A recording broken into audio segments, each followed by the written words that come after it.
세례 요한의 위치. 세례 요한은 율법과 복음 사이에 서서 양쪽 모두에게 관계되는 하나의 중간적 위치를 취하고 있다. 그는 그리스도를 가리켜 죄를 씻기 위해 제물로 드려지는 하나님의 어린 양이라 불렀고, 그리하여 복음의 핵심을 제시하였다. 그러나 그는 마침내 부활로서 드러난 그 비할 데 없는 권능과 영광에 대해서는 전혀 말하지 않았다. 그러므로 그리스도께서는 세례 요한이라도 사도들에는 미치지 못한다고 말씀하셨다.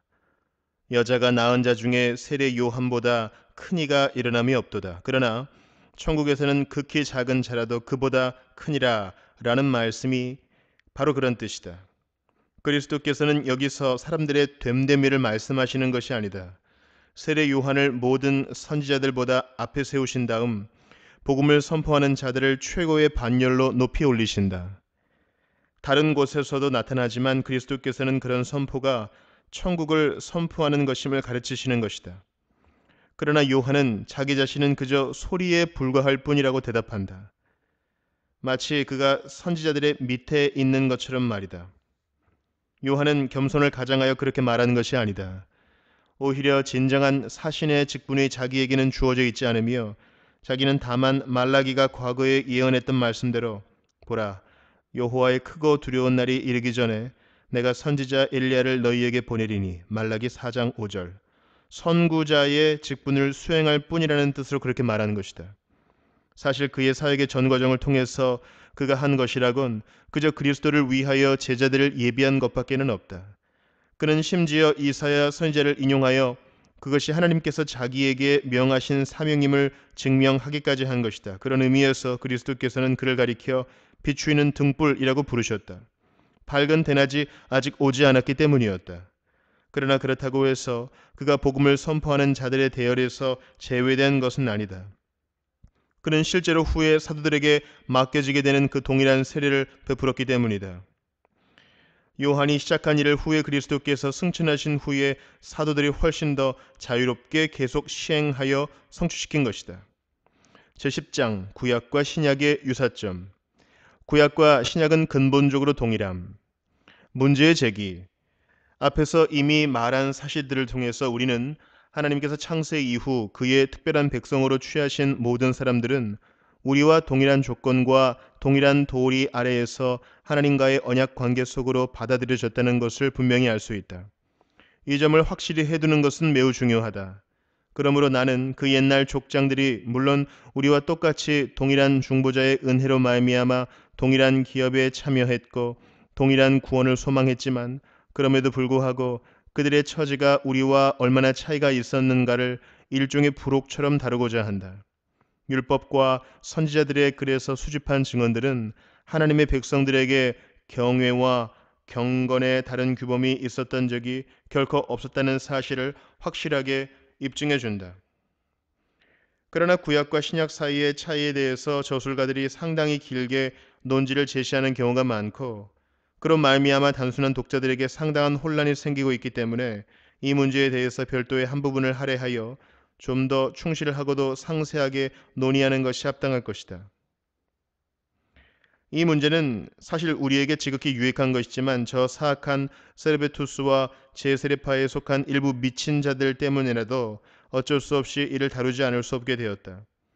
그들은 이스라엘 백성들을 마치 돼지 떼들처럼 취급하며 여호와께서 이 땅에서 그들을 살찌게 하셨지만 하늘의 불멸의 생명에 대한 소망은 전혀 그들과는 관계가 없었다는 식으로 떠벌리는 것이다. 그러므로 경건한 자들의 뇌리에 이런 사악한 오류가 끼어들지 않도록 막고, 또한 동시에 구약과 신약의 차이에 대한 언급이 있을 때마다 늘상 생겨나게 마련인 모든 난제들을 해결하기 위하여 여기서 잠시 그리스도의 강림 이전에 여호와께서 이스라엘 백성들과 맺으셨던 언약과 또한 그리스도께서 오신 이후에 우리와 지금 맺고 계신 언약 사이의 유사점과 차이점을 살펴보기로 하자. 세 가지 요점. 그 유사점과 차이점은 한마디로 설명할 수가 있다. 모든 족장들과 맺으신 언약은 그 본질과 실체에 있어서 우리와 맺으신 언약과 너무도 흡사하기 때문에 그 두 언약들은 그 시행의 양상이 다를 뿐 실제로는 하나요 동일한 것이라는 것이다. 그러나 이런 짧은 진술로 문제를 명확히 이해할 수가 없기 때문에 논의를 진행하기 위해서는 좀 더 충실한 설명이 필요하다. 그 둘 사이의 유사성, 아니 차라리 동일성이라 해야 옳겠지만 그것을 입증하기 위해서 이미 살펴본 사실들을 새삼 자세하게 점검할 필요는 없을 것이다. 그리고 다른 곳에서 논의할 문제를 여기에다 뒤섞어 놓는다는 것도 적절하지 못할 것이다. 여기서 우리는 주로 다음의 세 가지 요점을 우리의 입장으로 취해야 할 것이다. 첫째로, 육신적인 번영과 행복은 유대인들이 사모해야 할 목표가 아니었다는 것이다. 오히려 그들은 불멸의 생명에 대한 소망으로 받아들여졌고, 이러한 사실에 대한 확신이 계시의 말씀과 율법과 선지자의 글들을 통해서 보증되었던 것이다. 둘째로, 그들은 여호와와 결속시켜준 그 언약은 그들 자신의 행위의 공로를 통해서가 아니라 오로지 그들을 부르신 하나님의 긍휼하심을 통해서 뒷받침되었다는 것이다. 셋째로, 그들은 중보자이신 그리스도를 알고 있었고 그를 통해서 그들이 하나님께로 결속되고 또한 그의 약속들을 함께 소유했다는 것이다. 그중 둘째 요점은 아직 충분히 이해하지 못할 것이기 때문에 뒤에 적절한 곳에서 상세하게 설명하게 될 것이다. 여호와께서 그의 백성들에게 주셨거나 약속하셨던 그 모든 축복들이 오로지 그의 선하심과 자비하심에서 비롯된다는 진리를 선지자들의 무수한 확실한 증언들을 통해서 확증하게 될 것이다. 셋째 요점에 대해서도 여러 곳에서 분명한 증거들을 제시한 바 있고 셋째 요점에 대해서도 다루지 않고 그냥 내버려 두지는 않았다. 구약의 관심은 내세의 생명이 있었음. 첫째 요점이 지금 다루고자 하는 문제와 특별히 관계가 된다. 그리고 우리의 반대자들이 이에 대해서 더욱 반론을 제기하고 있기도 하다. 그러므로 이를 좀 더 면밀히 살펴보기로 하자. 그러나 설명을 하다가 혹 빠진 부분이 있을 때에는 설명을 해가는 도중에 채워 넣든지 아니면 적절한 곳에 덧붙이든지 할 수 있을 것이다. 사도의 다음과 같은 진술들은 이 세 가지 요점에 대해서 모든 의심을 확실히 제거해 준다.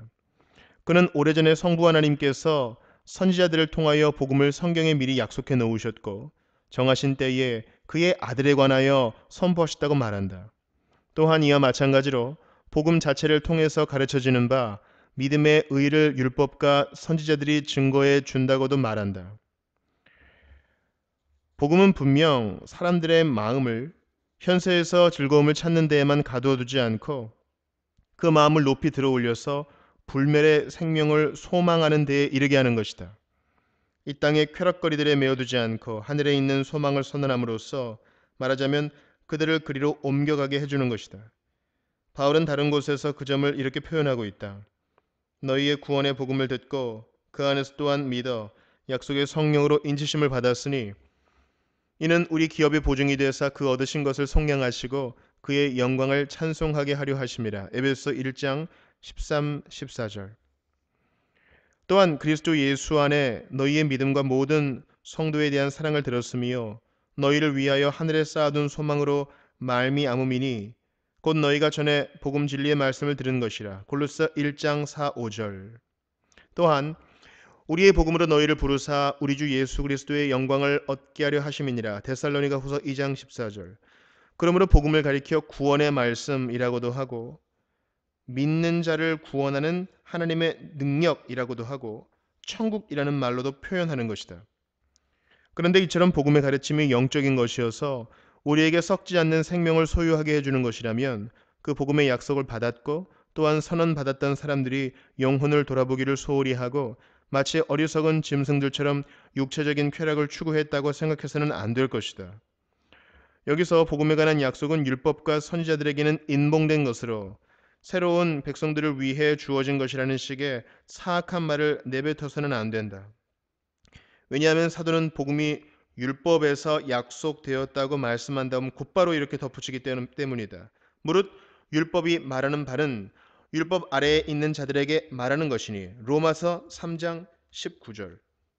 물론 바울이 다른 맥락에서 이런 말씀을 했다는 것은 인정한다. 그러나 율법이 가르치는 모든 것이 유대인들에게 적용된다고 말할 때에 그보다 몇 절 앞에서 복음이 율법에 약속되어 있다고 말씀한 것을 잊고 그 사실을 그냥 지나쳐 버렸다고 볼 수는 없는 것이다. 복음의 약속이 율법에 포함되어 있다고 말씀함으로써 사도는 구약이 미래의 생명에 대해서 특히 관심을 두고 있다는 것을 너무도 분명하게 입증한 것이다.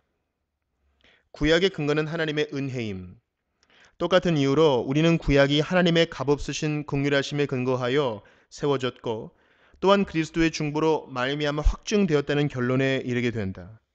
왜냐하면 복음에 선포하는 내용 역시 다름이 아니라 죄인들이 자기들의 공로와는 관계없이 하나님의 아버지다우신 자비하심으로 말미암아 의롭다 하심을 얻는다는 사실을 선언하고 있기 때문이다. 그런데 그 모든 것이 그리스도 안에서 정리되는 것이다. 그렇다면 누가 감히 유대인들을 그리스도와 떼어놓으려 하겠는가? 복음의 언약이 그들에게 주어졌고 그 언약의 유일한 기초가 바로 그리스도이시니 말이다. 유대인들에게 믿음의 의의 도리가 계시되었는데 누가 감히 그들을 값없는 구원의 선물에서 떼어놓으려 한단 말인가? 이미 명확히 드러난 것에 대해서 질질 끌며 논란을 벌일 필요는 없다. 우리에게는 주님의 유명한 말씀이 있다. 너희 조상 아브라함은 나의 때 볼 것을 즐거워하다가 보고 기뻐하였느니라. 요한복음 8장 56절. 그리고 사도는 그리스도께서 거기서 아브라함에 대해 증언하신 사실이 믿는 사람 모두에게 보편적으로 적용되었음을 보여주고 있다. 예수 그리스도는 어제나 오늘이나 영원토록 동일하시니라. 히브리서 13장 8절. 바울은 거기서 그저 그리스도의 영원하신 신성에 대해서만 말하는 것이 아니라 그의 능력에 대해서 신자들에게 영원토록 베풀어지는 능력에 대해서 말하는 것이다. 그러므로 동정녀 마리아와 사가랴가 부른 노래에서도 그리스도 안에서 나타나는 구원을 가리켜 여호와께서 과거에 아브라함과 족장들에게 주신 약속들이 실현된 것으로 말하고 있는 것이다. 만일 여호와께서 그의 그리스도를 나타내심으로써 그가 옛적에 하신 맹세를 시행하셨다면 구약은 언제나 그리스도와 영생을 그 목표로 삼았다고 말하지 않을 수가 없을 것이다. 언약의 표징이 유사함. 사도는 사실 이스라엘 백성들이 언약의 은혜에 있어서뿐 아니라 성례의 의미에 있어서도 우리와 동등한 것으로 본다. 그 옛날 이스라엘 백성들이 징계로서 받았던 형벌들을 신뢰로 들면서 사도는 고린도 사람들에게 그와 유사한 악행에 빠지지 말라고 경고하고 있다. 여기서 그는 다음과 같은 사실을 전제로 하고 있다. 곧 그들이 당한 하나님의 징벌을 우리는 당하지 않고 면제받을 무슨 특권이 있는 것처럼 주장할 이유가 하나도 없다는 것이다. 여호와께서는 그들에게 우리와 동일한 은혜를 베푸셨을 뿐 아니라 우리와 동일한 상징들을 통해서 그들 가운데 그의 은혜를 드러내셨기 때문이다. 그것은 마치 이런 뜻과도 같다. 가령 너희가 세례로 말미암아 인치심을 받았고 또한 날마다 성찬에 참여하고 있어서 훌륭한 약속을 부여받고 있다고 해서 그 때문에 너희가 위험에서 벗어나 있다고 믿으면서도 한편으로 하나님의 선하심을 멸시하고 방자하게 행하고 있다고 생각해보라. 그렇다면 유대인들에게도 그런 상징들이 없었던 것이 아닌데도 여호와께서는 그들에게 극심한 심판을 내리셨다는 사실을 알아야 할 것이다. 그들은 바다를 건너고 구름 아래에서 태양의 열기에서 보호하심을 받을 때에 세례를 받은 것이다. 우리의 반대자들은 그 바다를 건넌 일을 가리켜 육신적인 세례라고 부르면서 그것이 어느 정도 우리의 영적 세례와 일치한다고 한다. 그러나 그런 논리를 사실로 받아들이게 되면 사도의 논지는 효력을 상실하고 말 것이다. 바울은 여기서 그리스도인들이 자기들이 세례의 특권을 누림으로써 유대인들보다 우월하다는 식의 생각을 하지 못하도록 막고자 하는 의도로 그런 말을 하기 때문이다. 뿐만 아니라 그 다음에 이어지는 모두가 같은 신령한 음식을 먹으며 모두가 같은 신령한 음료를 마셨으니 라는 진술도 그 사람들의 트집거리가 될 수 없다. 이것을 바울은 그리스도를 지칭하는 것으로 해석하기 때문이다.